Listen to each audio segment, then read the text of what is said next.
Welcome to Lesson 18. Lesson 18, we get back to solving equations. Now the thing to remember here is what we just learned in the last lesson. The reds are positive numbers. The greens are negative numbers. The solid triangle is x. And the empty triangle we called star, or we call opposite of x, whichever terminology you want to use for that. I'm going to try to do it more to call it more of that opposite of x, trying to use that terminology. So now we have problems that will have both positive and negative numbers in there, and they might have the x in there, or they might have the opposite of x, or that star in there. So here's our first problem. Let's take a look at it full scale.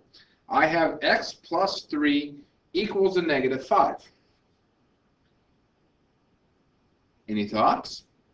I have a thought. I need to get rid of that 3 and get it over here by the 5.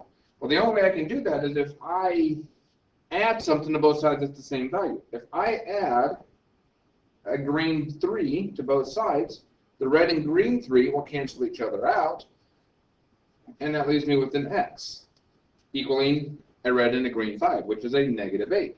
So x would equal negative 8. So when I do it over here and I look at that, I can do it that same way. X and a positive 3 equals the green 5. Well, what I do is, oops, I don't want that one. I bring a negative 3 to that side and a negative 3 to that side. These two cancel each other off. I have x equals negative 8. So I have a negative 8 plus 3, and I have a negative 5. Well, negative 8 plus 3 is negative 5. That does equal negative 5. That checks. So x does equal a negative 8. I need to make sure I write down that x equals negative 8. Otherwise, I get it wrong. Now, let's try a new problem. I've got 2x plus a negative 5 equals a negative 7. So let's again go back to the full screen. Let's use our pieces here.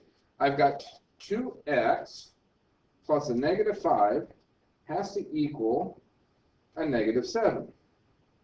Well, now, how am I going to solve this problem? I have a couple options. I could eliminate that 5, or I could try to mentally work it through. But a lot of us have a little bit of trouble mentally working through negative numbers. So here's an option. Let me bring in some more light here. I just want the light, but I don't want the reflection. Okay, so I got 2x plus 5. What if I said that 7 was actually negative 5 and negative 2? Well, now I can see I can remove a green 5 from both sides. Take them off, you know what I mean. So now I have 2x equals 2, a green 2. So I mean x would have to equal a negative 1.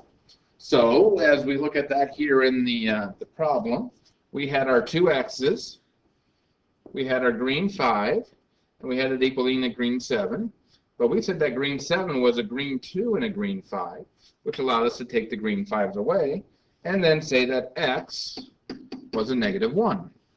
Now let's see if that works. Negative 1 and negative 1 added together.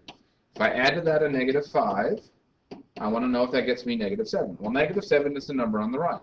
Negative 1 plus negative 1 is a negative 2, plus a negative 5 gives me a negative 7. Negative 7 does equal negative 7. That checks out. So x is negative 1. So our trick here today is that we now have negative numbers. We're just going to use our green dice to work with our negative numbers as if they were red dice, and we'll do the same thing we did with the red dice. We just add and subtract them as we need to.